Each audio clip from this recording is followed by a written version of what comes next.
Buenos días. La clase de hoy está dedicada a Neandertal. En este turno nos quedan unos cuantos objetos por ver, anteriores a 200.000 años, objetos con marcas paralelas, incisiones, cosas los veremos en la próxima clase. Pero hoy vamos a dedicarle 1 hora y media a actualizar la clase que se grabó hace 2 años, aquí en el centro también, que es la que hay en el canal. Se les dijo de ver una de 2 que hay de Neandertal, una que tiene más años, tiene 4 o 5 años, que se grabó en el Observatorio de Alicante, y otra que se grabó aquí. Yo os aconsejo ver la segunda. En la segunda se dan explicaciones detalladas de muchas de las cosas que vamos a ver aquí, mientras que hoy simplemente las voy a aludir, y para eso tenía abierto el canal. También aquí cambiaré en algún momento para mostrarles el detalle de esa lista, como algunas de las cosas que voy a citar pues están ahí. El problema con el canal, empezaremos por aquí. Veremos primero oiremos la flauta de Gebeide, como suena. Pues antes de empezar a dar cuenta y fe de los últimos datos sobre Neandertal, si cantaba, si no cantaba, si podía cantar, si podía hablar y todas esas cosas, pues comenzaremos con la flauta. La sesión que tiene que ver de flautas prehistóricas también habla de esta flauta y también de otras. Esta, por ejemplo, lo digo para cuando vean la sesión. Esta es de Cro-Magnon y esta sí que es de tubular, alargada. Esta era pentatonía. Con esta flauta se obtienen 5 sonidos, 5 tonos dentro de una octava. Mientras que con la que vamos a escuchar hoy, ahora de Neandertal, pues ahora lo escucharán. La pregunta es la misma, para unos o para otros. Porque esto es un curso de estética que se basa, ya lo dijimos, en las proporciones y no en el hecho de que sean 5 o 50. La pregunta es, hace 50.000 años, tanto cromañones como neandertales, pues al parecer, en los instrumentos que se han quedado, oían tonos y semitonos. Y la pregunta es, ¿y por qué no cualquier cosa? Es decir, si hubiera sido cualquier otra cosa también lo llamaríamos música, como pasa con la música shinto del Japón u otras músicas del mundo que no se atienen a intervalos de la serie armónica proporcionales. Pues esta es la pregunta, la formularemos en un par de ocasiones durante la clase. Para empezar, veámoslo. Yo no les indiqué cuál era, pero es uno de los originales. Y aquí Iván Turk, el que la encontró, el arqueólogo que la encontró, ahora saldrá explicando un par de cosas. Lo voy a abrir para que lo vean. Estos deberían anotárselo en inglés, o si lo quieren ver en cualquier otro momento. Aquí abajo ellos cuentan cómo ocurrió este asunto. Es decir, este señor Dynkarovsky, que está aquí, Huben, no sé pronunciarlo, es el trompeta solista de la ópera de Ljubljana. Ljubljana es la capital de la actual Eslovenia. Y se hicieron, bueno, la flauta se descubrió y se hicieron réplicas, algunas con 3 agujeros, considerando que se conservan 2 y uno debajo, del cual los que dicen que esto no es una flauta no hablan, por ahí abajo. Se conservan 2, el de abajo, y otros 2 que puede que sí, puede que no. Bueno, que se hicieron varias réplicas, en esa clase que tienen que ver ahí se cuenta esto. Una con 3, otra con 4, bueno, y se la dieron a este señor, y la tuvo 1 año en su casa, y él lo cuenta.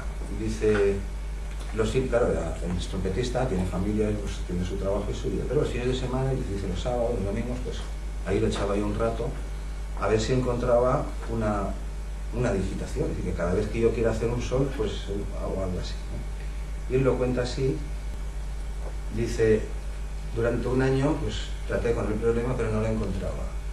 Y un día, un sábado, me desperté y ya sabía cómo era. Se fue directamente a la flauta y ella empezó a tocar lo que quiso. Ahora Nabucco, ahora séptimo, ahora tonos y semitonos. Esto se llama el fenómeno Ajá, y es un proceso cerebral que no tiene nada de misterio, no es de 4º milenio.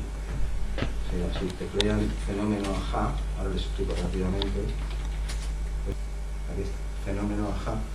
Fenómeno Ajá es el famoso Eureka de Arquímedes. Dice, lo he encontrado, ya lo tengo. Pero eso no significa que te ha venido por inspiración o de repente, sino que tú llevas mucho tiempo tratando con un problema, no encuentras la solución, pero tu mente trabaja en ello, incluso en sueños. Por ejemplo, ha habido más descubrimientos así en la historia de la ciencia. Uno, el más conocido, pero no es el único, fue el descubrimiento, la formulación del anillo de benceno.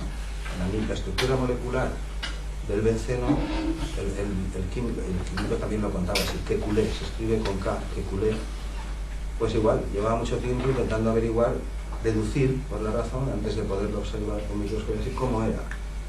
Y un día, pues, su cerebro dio con la solución, vio una especie de donuts con unas bolitas por aquí y por allá, se fue, lo comprobó y en efecto eso era. Eso es el fenómeno AHA, y es un proceso cerebral, pues que no es que esté perfectamente entendido ni que se conozcan todos los sustratos, pero en fin, no. Ha ocurrido muchas veces en la historia de la ciencia, etc. Y este fue un caso parecido, de modo que vamos a escuchar lo primero. Bueno, sale Iván Tur. Este artefacto no es que se encontró solo la flauta, se encontró la flauta y también los útiles con los que se había confeccionado esa flauta. Lo digo porque muchos, todos no, hoy ya se acepta que es una flauta, pero durante bastante tiempo y años, pues paleoantropólogos y gente que se dedica no a la música, muchos de ellos no son músicos, pero son excelentes paleoantropólogos o arqueólogos, lo que sea, negaron que esto fuera una flauta. Decían, no, no es una flauta. Primero decían que era un colgante, como tiene dos agujeros, el de abajo ni mencionarlo, el pulgar ni mencionarlo. Tiene dos y afirmaban algunos que no era un diseño intencional de humanos, en este caso neandertales, sino que era una fiera pues, que había pinchado allí los colmillos. Esto yo creo, no sé si me introduje, lo comenté, ahora lo veremos mejor. Es decir, una fiera, bueno, un hueso no se puede perforar por punción, o sea, tiene que ser un clavo muy fino y un golpe muy preciso, y clavos en esa época no había, para que eso perfore sin romper, sin astillar. No es posible. La única forma es hacer una pequeña marca con otra piedra, y ahí sobre la marca, por abrasión circular, rodando con otra piedra, vas perforando y así el hueso no se astilla. Esa es la primera. La otra es que, claro, concedamos que eso pudiera ocurrir, que una fiera pinche con los dos colmillos, una hiena, un carnívoro de este tipo, ¿no? Y perfore eso y no se rompa, pero tendrá que perforar, masticar sobre algo, morder sobre algo, no va a morder la fiera a cabotajes, ¿no? Decía necesita la mandíbula inferior. Si estuviera mellada, si no tuviera dientes, primero no sobreviviría mucho tiempo, pero además no podría. Es decir, tendría que haber marcas debajo y no las hay. Y la gente que ha negado durante muchos años, y digo, excelentes en su campo, en música, además algunos lo declaran, dicen, yo no soy músico, está claro, yo no soy músico. Cuando al fin el estatus de la flauta fue aceptado, es decir, la mayoría de la comunidad científica admitió que era una flauta y que estaba en el yacimiento neandertal, entonces dijeron, vale, pero no la construyó el neandertal, la robó de un yacimiento crónico. Es decir, se encontró en un yacimiento neandertal, exclusivamente neandertal. Se encontraron también las herramientas con las que se requiere. Ahora en este vídeo que vamos a ver al principio sale. Y ya cuando al final hubo que admitir que probablemente era una flauta, pues claro, toca, pues al final resulta que tampoco la había hecho el neandertal, no podía, y tenía que ser que no, y tenía que ser que no. Y nosotros hemos venido hoy aquí en parte pues a hacer justicia a esta especie hermana o subespecie, porque son humanos, no venimos unos de otros. Venimos de un ancestro bastante antiguo, pero claro, tenía flauta, no iba a cantar, no iba a bailar.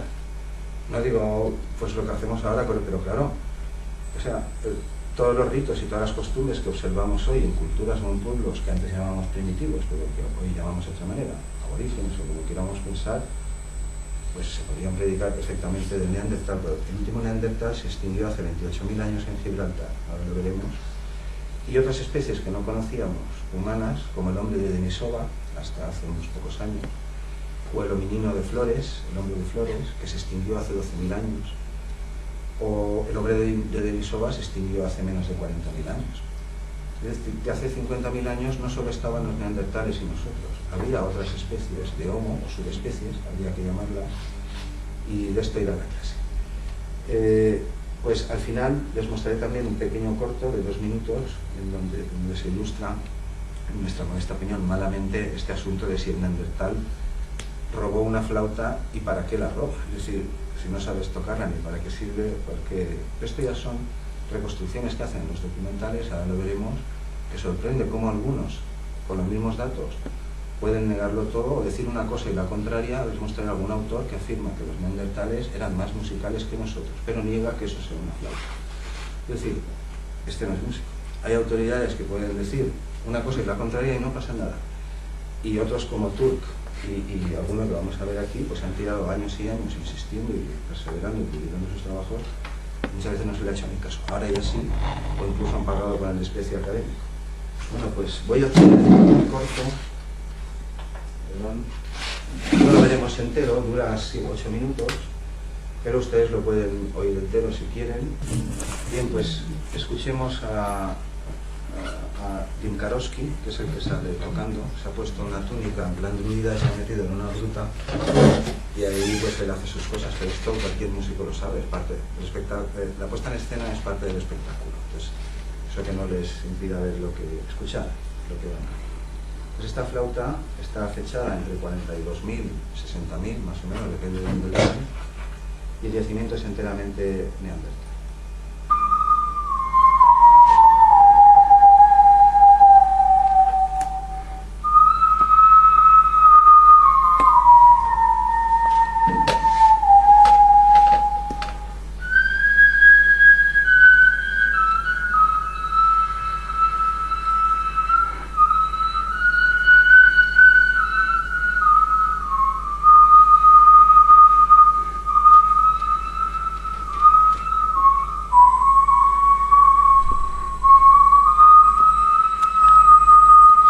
Que se han hecho varias reconstrucciones, en algunas se consideran 3 agujeros, en algunas se consideran 3 y este también, en otras se ha mantenido con 2. En la clase que tienen que ver se cuentan cosas. Este es el agujero trasero y no hay rastros de estrías de ningún diente.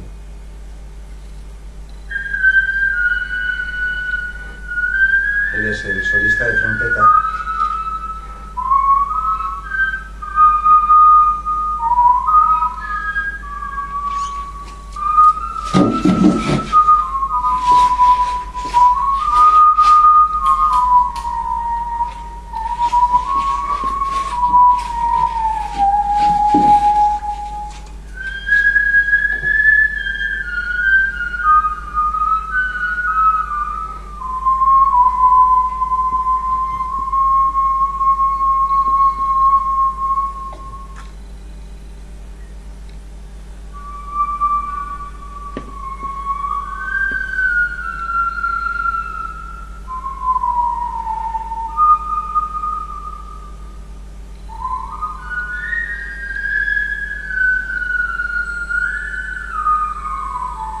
Aquí en lo alto está la cueva, a salvo de fieras y de fieras humanas también.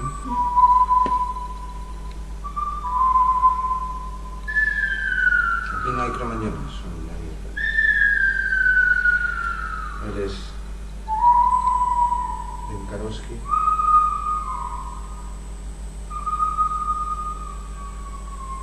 De instrumentos prehistóricos, pero mucho más modernos, hablaremos en un par de clases también.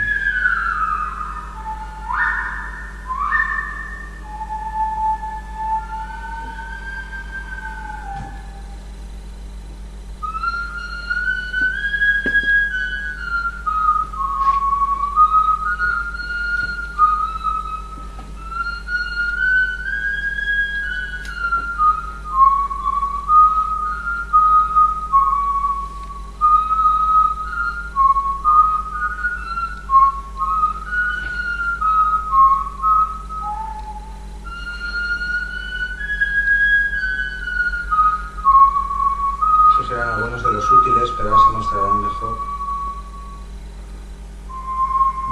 Estos ya son. Con estos que tienen punta, con alguno de estos se perfora, bueno, se hace y después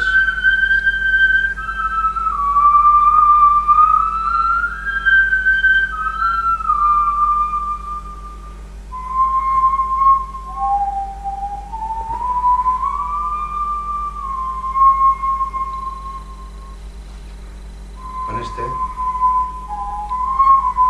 o este, si se encontraran allí mismo, esto es un cuchillo, en italiano ahí verán cómo se fabrica, o estos que van a aparecer ahora en un momento, este y estos.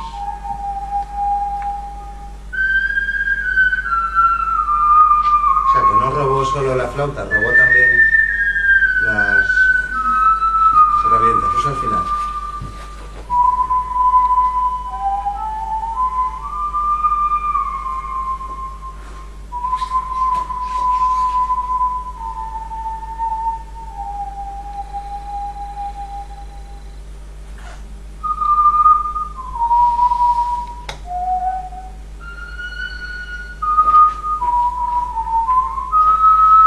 Sí, lo encontró el mecanismo. Otra cosa es, no se pongan tiquismiquis, es que levanta, tapa medio. Bueno, eso todos los músicos hacemos esas cosas, incluidos los cantantes, con todos los respetos, ¿no? Trucos. Si hay que subir la pues no fuerza. La cuestión es que para hacer siempre los mismos sonidos, ponen las mismas posiciones. Esto no significa que el Neandertal supiera música u otras cosas, pero ahora cuando empecemos a hablar, bueno, ustedes la pueden ver si quieren. Después también toca la séptima de Beethoven, tonos y semitonos. Esta es la pregunta. ¿Y por qué no cualquier cosa? Porque en el momento que esto lo acabamos en la clase de introducción, me imagino que diría algo parecido. La percepción es universal, todos oímos lo mismo.